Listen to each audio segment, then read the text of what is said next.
Sekali. Ni yang dalam ni ada 2 sampul Abang Nizam. Satu sampul Alang, satu sampul Adam.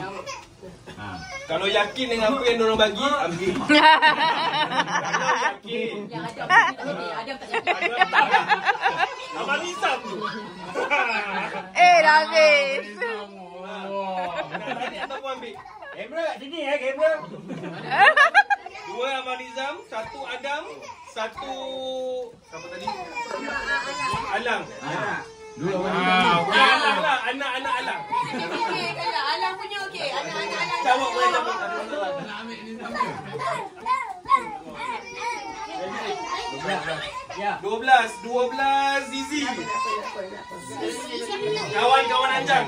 Okey, kita tengok. Habis lah. Kamera kat sini, kamera.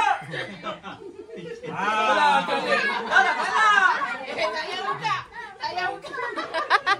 Duduk. Oh, ambil masuk.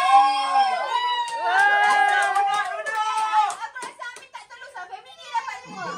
Aku rasa dia dah bagi tahu mana nak ambil nombor 4, nombor 5. Family, tahun lepas apa family kau bodoh tau yang besar-besar. Tahun lepas pun family dia juga.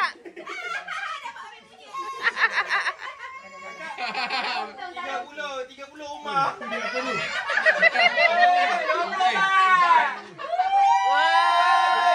Thailand dapat RM4.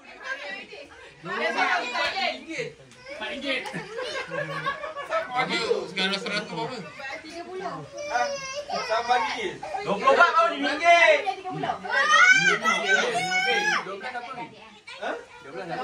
12 kawan Anjang. Oh dia nak bagi tahu yang dia pergi Thailand lah tu. Dia suruh pergi Thailand.